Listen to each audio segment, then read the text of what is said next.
Many of you know that recently we had a massive, massive terrorist shooting in New Zealand, in Christchurch. Absolutely horrific.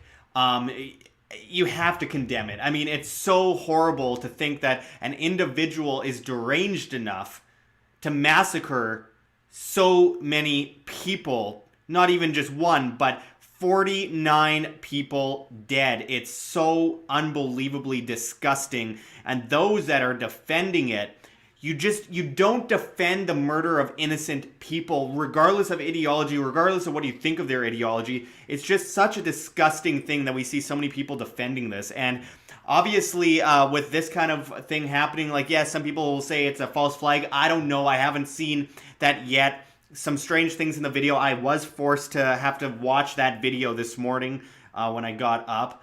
And it was a horrible way to start a day. I can't imagine how the families feel. A woman screaming for help as she's slaughtered at the curb outside the mosque. Horrible. Absolutely horrible. And we've become so desensitized to all of this. And honestly, this guy didn't even know if he was a conservative or a Christian or whatever. He liked China's government. There's no reason to place blame on a political ideology here outside of the fact that he did call himself a fascist. But blame individuals for what they do. This guy was obviously mentally deranged and has brought people like PewDiePie into this. And I mean, I can't even imagine what it's like for him too, on top of all of that. Because obviously PewDiePie has nothing to do with this. It's just so absurd. Anyway, I want to get into this story a bit because guess what? The government, you know, that organized crime racket that caused all these divide and conquer things to happen and, you know, pumps people through or with pharmaceutical drugs that they monopolize at state level and all that kind of stuff. Well, the government wants to restrict guns further in New Zealand now. As this article out of the Guardian says, New Zealand Prime Minister vows to toughen gun control laws after Christchurch attack. And as the article goes into, New Zealand gun control laws will be strengthened following the massacre of 49 people in Christchurch mosques, the country's Prime Minister has said. Jacinda Ardern said at a press conference earlier on Saturday that she would consider banning semi-automatic firearms altogether after the alleged gunman behind the shootings obtained 5 guns legally. And I quote, "I can tell you one thing right now. Our gun laws will change," said Ardern. There have been attempts to change our laws in 2005, 2012, and after an inquiry in 2017. Now is the time for change, she says. Ardern said the alleged shooter was found to have used 5 guns that he appeared to legally own under a Category A license obtained in November 2017. He appeared to have begun buying guns the following month, she said. The guns taken from the alleged perpetrator included 2 semi-automatic guns and 2 shotguns, the Prime Minister said. Answering questions from reporters, Ardern said all options to restrict gun violence would be considered. New Zealand allows ownership of semi-automatic guns frequently described as assault rifles that are banned in countries such as Australia and the UK. Guns can be bought online and anyone aged 16 with an entry-level license can possess them. The Prime Minister said early on Saturday that she had received messages of condolence from around the world and international leaders, including Donald Trump, the US president, who has been criticized for his hostility towards Muslims. Of course, they bring that into it. They always try to politicize this in the mainstream media. Always. And I quote, "He very much wished for his condolences to be passed on to New Zealand," said Ardern. He asked what support the US could provide. "My message was sympathy and love for all Muslim communities." Asked how Trump responded, Ardern said he acknowledged that and agreed. 4 people were arrested following the attack and 1 was subsequently released. Ardern said that person was an armed member of the public who was trying to help police at the scene. An Australian man in his 20s has been charged with murder and is due to appear in court on Saturday. Ardern followed law enforcement in not naming him or 2 other suspects who were being questioned. Good. I don't want this guy to really be talked about, so I'm going to skip that. People can look into that themselves. I just don't want to give a scumbag a name. Ardern described the main suspect as having visited New Zealand sporadically during international travels. They were not a resident of Christchurch, she said.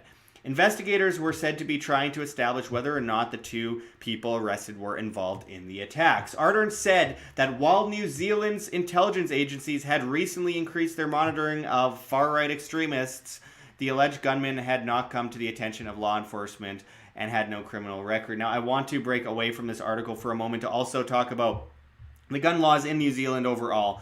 The gun laws in New Zealand, while they're not as tight, obviously, as Australia and places like that, where, by the way, Australia, the rate of murder and theft and violence and all that went down at a smaller scale than the worldwide statistics. So people keep saying that their gun bans help, but it really didn't.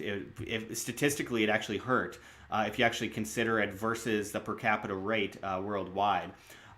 They mention how there's nearly 250,000 licensed firearm owners and use New Zealand's estimated 1.5 million firearms. And they talk about how there's been past restrictions and gun licenses are issued at the discretion of the police in New Zealand, provided the police consider the person to be in good standing, etc. And see, here's a big issue here. The government, which is the biggest massacre murderer in the world, an organized crime racket, lectures people on violence and how we need to stop murder by controlling them more. Look, this guy walked around the streets.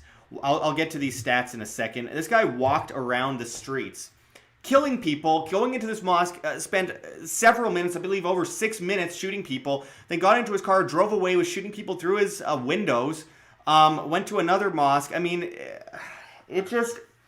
What boggles my mind is that, first of all, no one was able to stop him, and the government thinks that the best reaction to this is to make sure that less people can defend themselves in the future.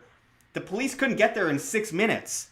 The police, in fact, got there several minutes after he had already left.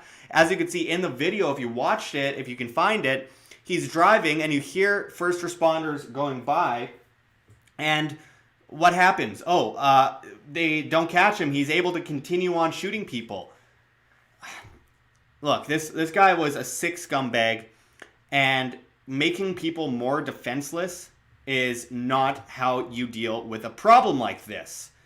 Acknowledging that individuals that are mentally deranged, going around shooting people, based on also fear-mongering that has led to that point of this guy going completely crazy and not seeming to care much and kind of giggling a bit and having a bit of adrenaline but not seeming to have any remorse at all while massacring and slaughtering innocent people.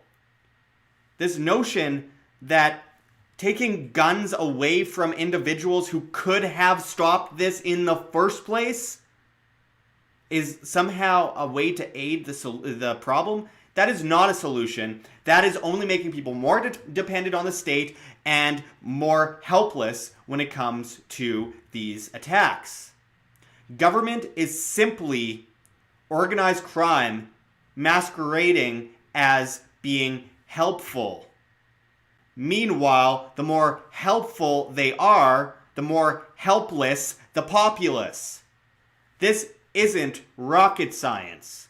Looking at these laws here, or these stats going around the world, Dana Lash has a great debunking article on her website, danalashradio.com, where it goes into this. Crime has plummeted in every state which has implemented concealed carry, and I've gone into this before, but the NSC estimates that in 1995, firearm accidents accounted for 1.5% of fatal accidents. Larger percentages of fatal accidents were accounted for by motor vehicle accidents, 47%, falls 13.5%, poisonings 11.4%, drowning 4.8%, fires 4.4%, and choking on an ingested object.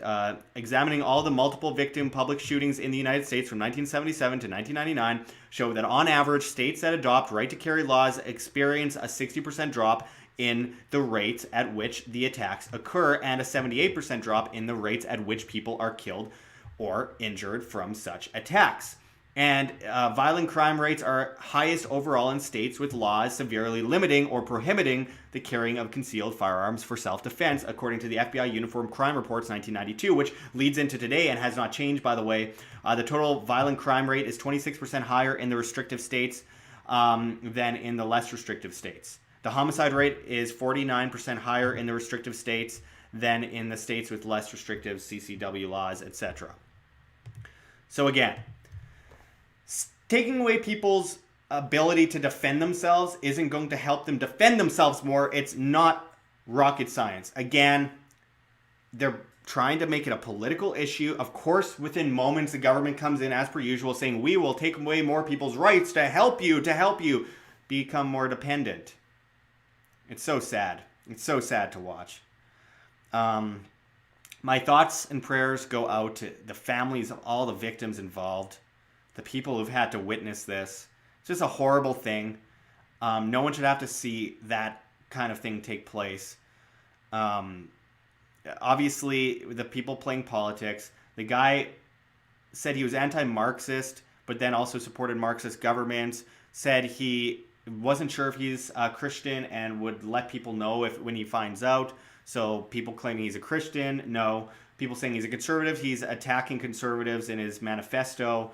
It's just a way for the media to latch onto something and utilize something for their own benefit, for their talking points, and it's sad and disgusting and sick.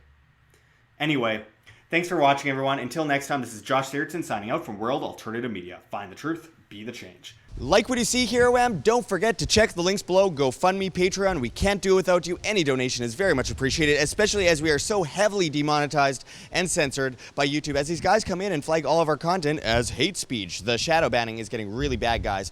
Also, check our Bitcoin address right here on the screen or in the description below. We really appreciate it. And of course, check us out at the Red Pill Expo 2019. Of course, the great G. Edward Griffin and so many other incredible speakers will be there. Our link for that is below as well. And we cannot forget Mike Maloney's goldsilver.com, which you can also find in the description. One of the greatest market and monetary historians out there. We really encourage everyone to check that out. But until next time, this is Josh Sigurdson signing out from World Alternative Media. Find the truth, be the change.